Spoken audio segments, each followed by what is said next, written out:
Hey everyone. All right, so I'm going to do a little review-esque thing here. I've had a lot of questions about watercolors, specifically for art journaling. Now, I'm approaching this sort of experiment, review, whatever you want to call it, with these paints as a I'm looking at it as an art journaler and not a professional artist. So I'm looking at it from that viewpoint. Like, uh, I have different standards for paint that I want to use on art that I'm going to sell. Um, Art that I do in my art journal, I'm less concerned with archival qualities. I'd like things to be light fast. I've done a fair number of reviews on light fastness in art materials.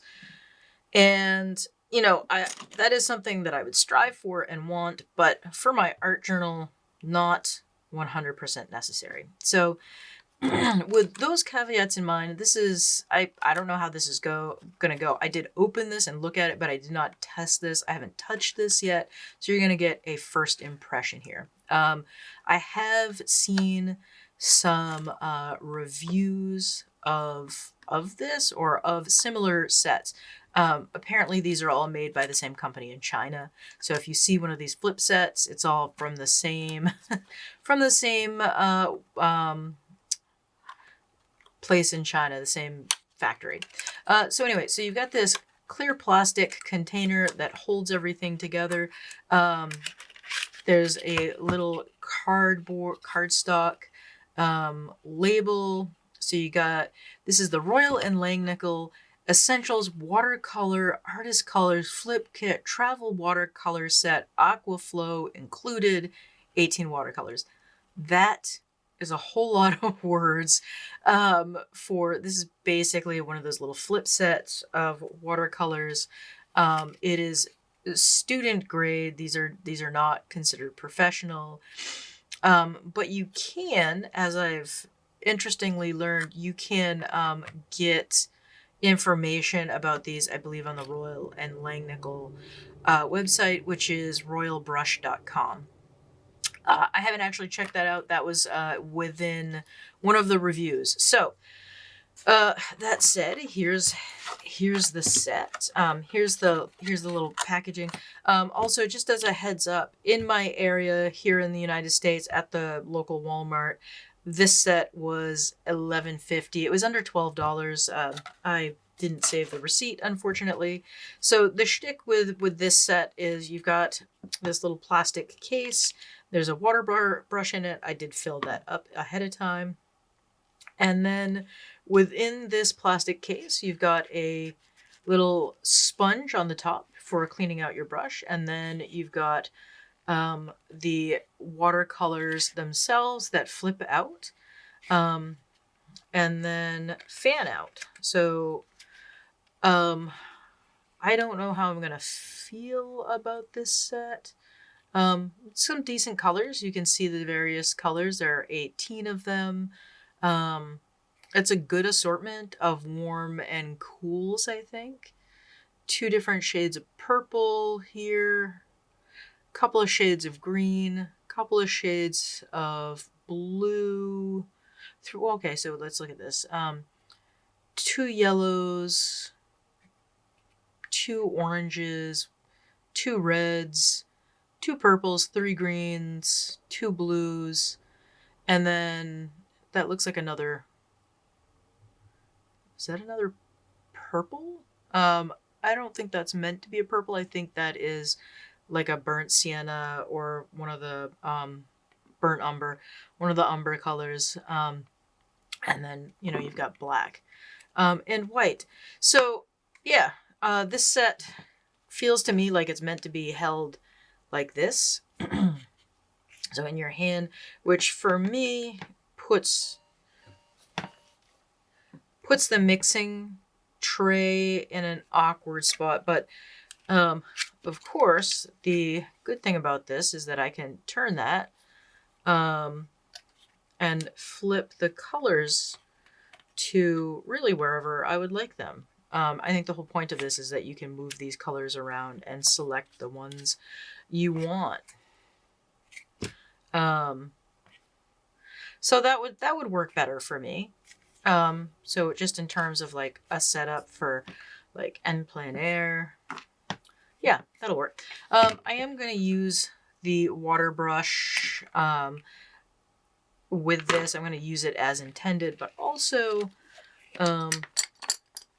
because when I am doing my en plein air, these are the brushes I use. These are a very inexpensive brush from Temu, and yeah, Temu. I've got issues with Temu, but I'm not going to go into that now. That's neither here nor there for the purposes of this video.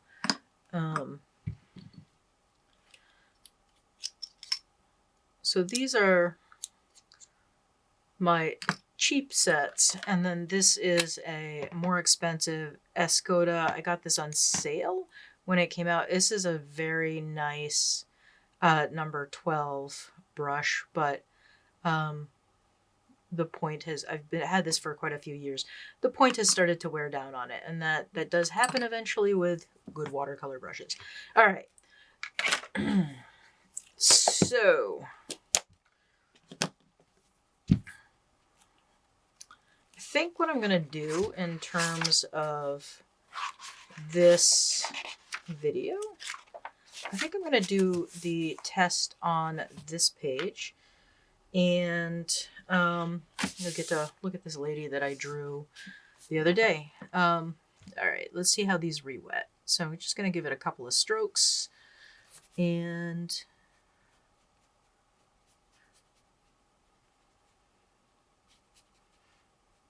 that re-wet pretty well. I'm kind of surprised at how well that re-wet, and they're pretty pigmented. All right, so I'm going to give the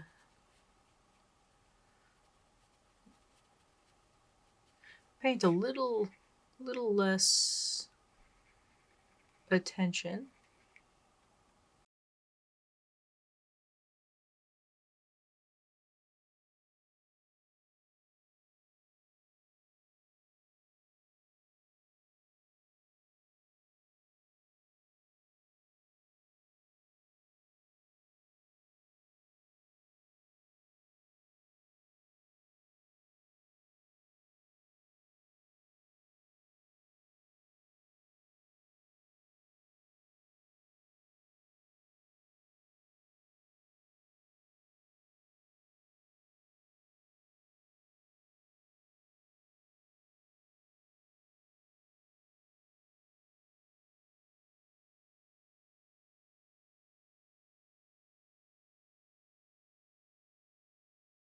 Both of those.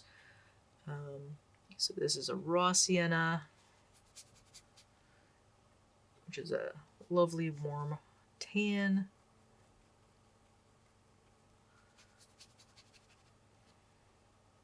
Interestingly, this is not re-wetting as well as some of the other colors, but still a good color. All right, let's see what this one is. Hoping. No, it's black. Yeah, that's too bad. They missed a beat here with black.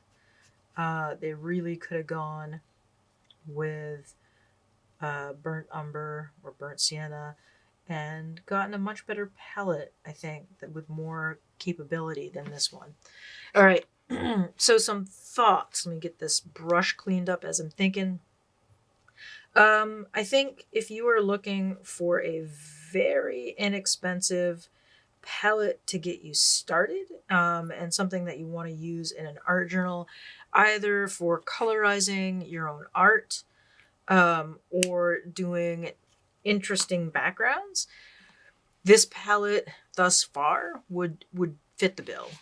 You get for $12, you get the paints themselves, you get a little water brush, and they're serviceable. The colors respond well. They respond like watercolors should. And unlike the Five Below palette, which, really behave like a gouache, these behave absolutely like watercolors.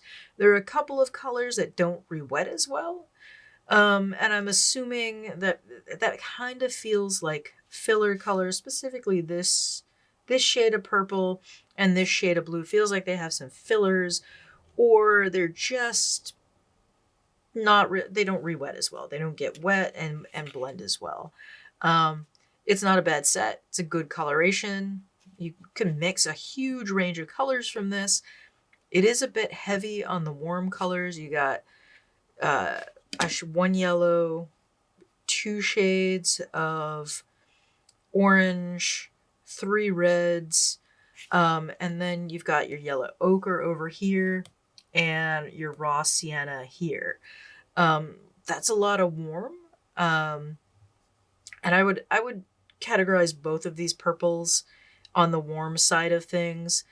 You do have a cool blue and then a warm blue. You've got three greens plus all of the. All right, so a few first thoughts on the Royal and Langnickel 18 watercolor Flippy Floppy watercolor set. It had like 20 names. It's okay. Some goods. It is inexpensive. It's $12. It comes with this set or this palette setup thing, which I'm not sold on the Flippy Floppy palette setup. It's okay. It's not blowing my mind here. It's a lot of plastic. Anyway, the foam is removable, so you can wash this out. I did find that, what was it, like after when I got into the greens, this was really flooded with pigment. So I think if you're going to get something like this, keep some paper towels on hand, because you're going to end up flooding this little sponge with pigment and making a mess. So yeah, I think this is a decent setup. It's a decent range of colors. It's not going to frustrate the crap out of you. So if you saw my video on the Five Below watercolors, what I will say about the Five Below watercolors is that they were incredibly frustrating because they didn't behave like watercolors. They behaved like gouache. There's also a ton of filler in those paints.